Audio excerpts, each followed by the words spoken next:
This video will show you 5 steps that will take your solo, melody or riff from pretty basic to the next level. And as we'll see throughout this entire video, these steps are literally used everywhere. All the pros use it, and even if you just use 2 or 3 out of these, it'll work brilliantly. So let's just get going with step number 1. This is the simplest, but at the same time it's the hardest. You sort of ride the riff.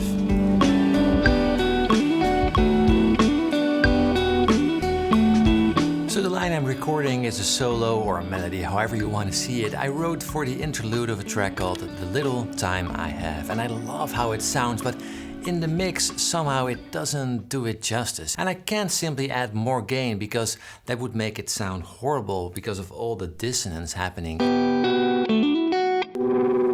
Oof. No, that doesn't work. So somehow we need to make that clean sound bigger. Enter step 2. We play the same thing again, but now I'm changing 3 things. So I'm going from that chimey, glassy, very bright, matchless sound to a Fender Champ. Almost the opposite.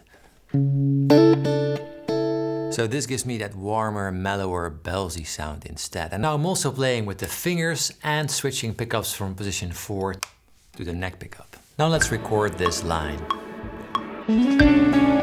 This technique is called double tracking and is done all the time everywhere with great results. So now let's hear the difference between the two. This was the first one. And the second one. You see? And if you put them together, beautiful. Ooh yeah. So cool. Way bigger already, right? But we're not there yet, because here's step number 3.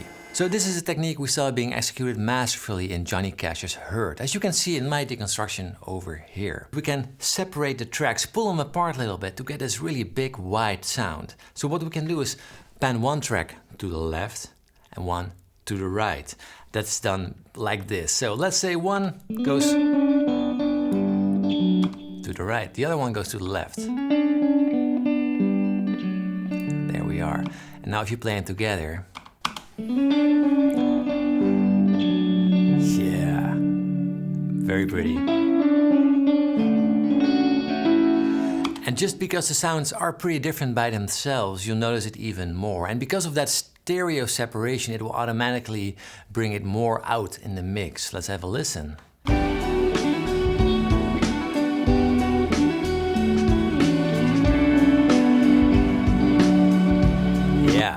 But we can do better. I want to add some EQ and compression. EQ to get rid of that low end we don't need in the mix. And we're adding some top end to make it stand out more. So here's the EQ. Ah, brilliant. And second, I want to add compression. This will add more sustain for this. A classic example is David Gilmour's clean guitar sound in Shine On You Crazy Diamond. So more on compression can be found over here and how to actually use it. So let's enable the compression.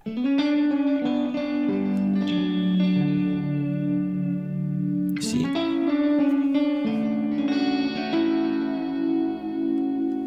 That's some pretty sweet sustain for a Strat, right? And so far I really like it, but we're just halfway.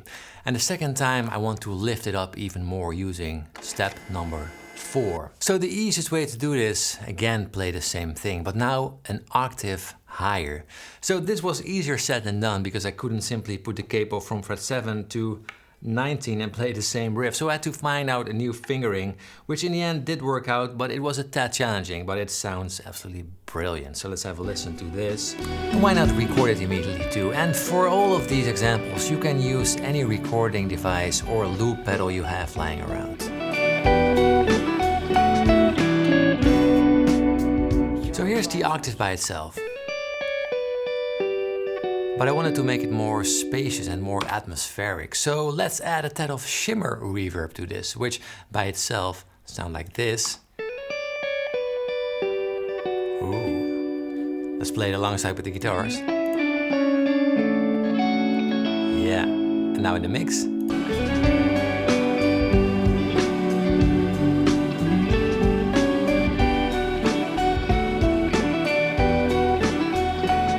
Yeah. Yeah, that's beautiful. So we're done, right? That's it, right, Paul? No. There's one more thing. So here's step number 5. And let's lift this trick directly from Andy Summers, who, as you saw in my message in a bottle deconstruction, you can check it over here. He used it brilliantly. We're adding a harmony. A solo harmony, but it adds loads of beef. It's just gorgeous. So we're adding that part in between of the low and the highs, really tying the two together. It just slides right in there, making it so much bigger. And by itself, it sounds kind of weird. It's like this. Again, those notes ringing out lovely, because that's what I love about this line. All the notes that are ringing out create this massive chord that just sound beautifully. Anyway, let's record it and see how it sounds.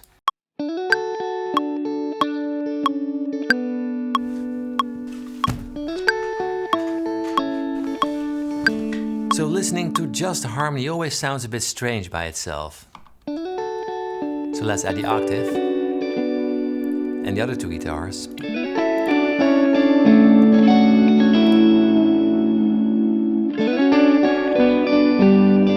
And now let's add the track in.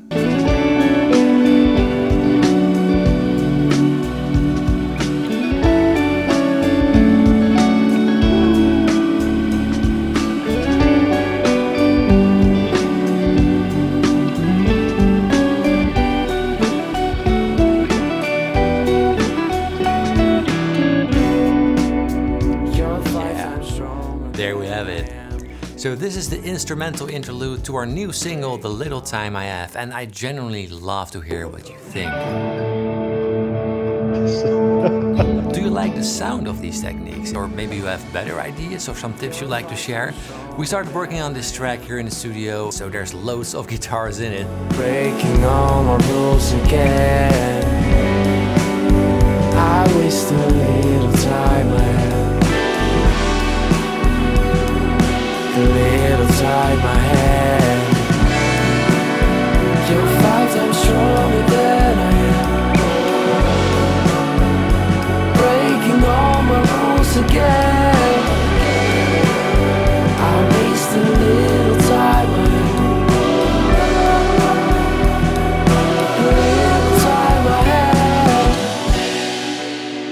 had. So lost in all of. Anyway, putting music out there for everyone to listen to is always one of my favorite things ever. And this track in particular, it sounds really, really cool. So it would mean the world to me if you could check it out. It's an absolute banger. And of course, the biggest shout out to you watching these videos and listening to the music. It's always much, much appreciated. I really love that I can do what I do and share my love with you. Thank you so much. Tabs for this are available at my Patreon page if you want to check it out. Yeah, jam along. Have a lovely day. See you next time. Cheers.